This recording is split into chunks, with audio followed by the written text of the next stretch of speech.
Let me start this video by a very, very short story. Several years ago, we had a trip planned to Italy. I was very intrigued. I wanted to learn some of the language. I looked at some language courses. There were plenty of them out there, but every one of them wanted me to start from zero. They wanted me to learn the grammar. They wanted me to learn the whole process on something I was going to be there for 10 days. I didn't want to spend a year learning how to do this. It just wasn't in the cards. I did find a lesson plan that was Italian for vacation. Best thing I ever did. It was beautiful. It took me about 2 weeks to go through. Had a great time in Italy. We learned what we needed to learn. I got through conversations I'd never thought I would have. That is this focus on lot picking. Okay? All right. So before we get into lot picking, be advised, check your state and local laws, because some states do not allow picks, bypasses, anything. You can get in major trouble. Okay. Now, past that, it is a sport. It's more of a hobby. Okay. Not very many criminals are going to actually take time to go through and pick a lot. These are for puzzle people. Okay. Extremely rewarding. It's contemplative. It's relaxing. But what we're here today to do is talk about how is the fastest way to get through a lock, period. And this is the gateway drug. If you like this, then invest some money and move on. There are 3, possibly 4 ways of getting in locks. Okay, you got brute force. That's a cutter, a hammer, some type of destruction to it. The second way is going to be low skill, which is what we're going to be focusing on for the most part of what we're going to be looking at in this series. Then you have high skill, which is going to be your actual picks and individual picking. That is, like I said, it's a high skill. Now, the reason you don't just jump right into that is it is a lost art. And by that means if you don't use it, you will lose it. So I can't tell you how many times I've been up the ladder as far as picking more progressively hard locks. I'm off, don't do anything with it 2 or 3 weeks, and then all of a sudden I'm all the way back down. So if you don't use it, you'll lose it. But by raking and or rocking, which is these two here, about I'd say 75% of all locks you can get into. There's hundreds of profiles with these, and it will pay you to get a lot more of these profiles as your journey goes. But this is kind of where the starting point is. If you like this, then absolutely proceed. I'll have some links here in just a little bit, and we'll talk about it. But say, for instance, my master number 1. Master lock number 1. You're going to find 1, 3, and 5 pretty common all over the United States. This is what's in everything. Look around your house, look on your gate, look at your neighbor's barn. Guarantee there's probably one of these on here. And you go, wow, I lost a key. I can't get into this. Hey, can you help me with that? They say, well, we'll give it a shot.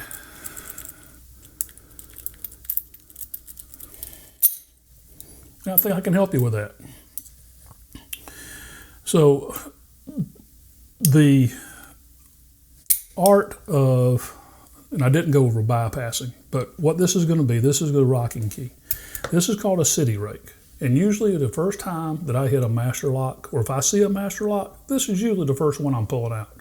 Because this profile, along with about 20 or 30 other ones, will make it work. It'll pop it open almost every time. So what you want to do is you want to look at this, and I always Oh, here's another one before we get too far into this. Buy your locks, okay? Do not try to play with the locks that are on your door or are secure in your barn. If you have a lock that's in use, don't do it. Don't play with it. Use a key. That's what it's for, okay? Because what's going to happen is these things can become unusable, and then you are having to cut it off, and it won't be usable anymore. So, number one, check state laws. Number two, don't play with them on something that's actually being in use. Grab some stuff that's not being in use. Typically, I'll try to make sure that it works to begin with, so if you have something with a key, that's the best way. If not, if you find some old junk laying around, try it. You ain't going to hurt nothing. Okay, so the bottom down here is called the warding, and typically on all your locks, padlock-wise, your warding is going to be at the bottom. You're going to put it in on the right-hand side, and you're going to tension it to the right-hand side. Now, with this rake, and I'm going to call it a rake, it's actually a rocker, but we're going to call it a rake because that's normal for me. The motion for this is going to be in and out. It's going to be almost like small circles. Okay, I'm going to look like I'm going in and out, and really not doing anything. But in honesty, I'm going through and I'm trying to brush. Let's see if I can show it better with a black background. I'm going in and I'm trying to brush the pins. So that's the motion that you're looking for. Okay. So as you're going through, you insert it, you put a little pressure, and it pops right open. Okay? And you can actually feel it. So in order to go to that next progression and get into heavier and more sophisticated locks, the pressure that you put on your finger, on your tension bar here, is going to be not so much needed right now. You don't really have to know a whole lot about it. But as you get higher, this is going to play a major impact on what you're feeling. So on your first lock, push down real hard and see the feel of that.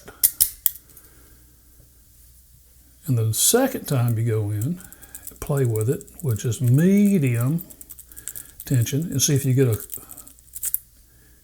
oh, that was too light. See, I didn't even get a,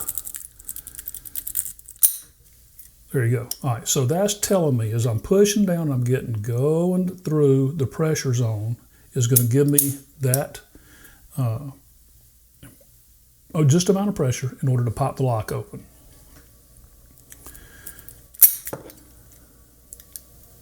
And that's just one way, folks. Wanted to bring this out just to show you. Okay, here's the fastest, easiest, most effective way to hit 75% of all locks. That includes door locks, safes, bicycle, shed. It doesn't matter.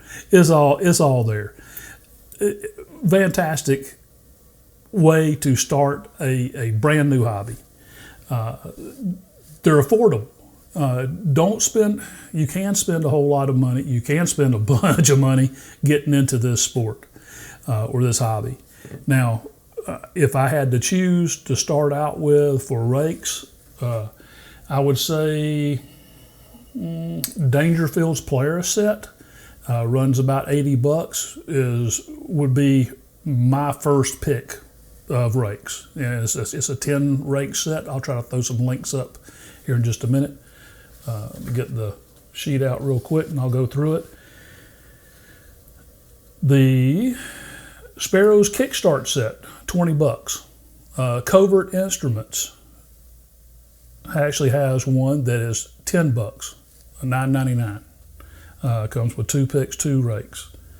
Sparrows also has a tuxedo set for $32, and Covert Instruments also has a set for, I believe, it's $28. I'll put links to those down in the description. The Praxis line, so another Dangerfield complete pick set, is around $70.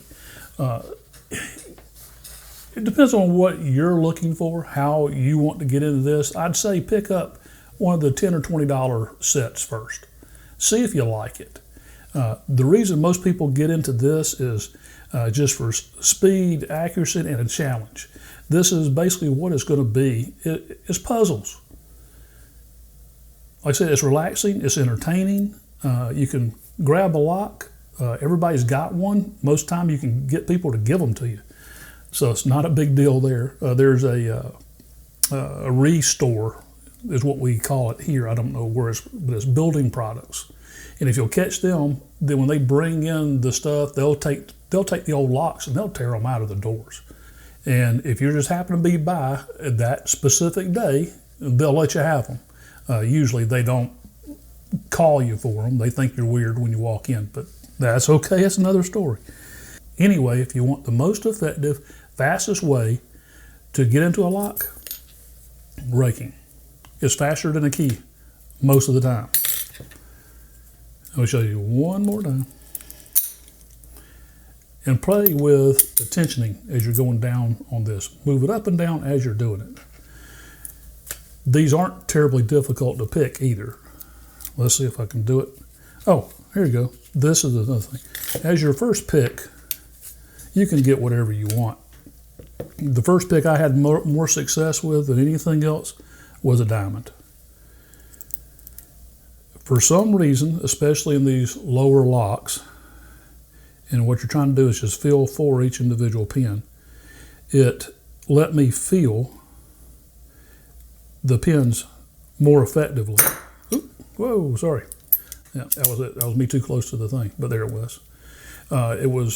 It lets me feel more effectively, and I guess because I had big clunky hands and no skill whatsoever, it was letting me feel that process. Now, as you go up in locks, that profile for me doesn't work too much anymore. But on these no security pins, all straight pin, 4-pin, 5-pin locks, beautiful. Well, that's all I had for today. If you enjoyed this, want to see more lock picking shortcuts, more ways to rake, more things we raked, however you want to put it, let me know in the comments below. Till next time, have a great one.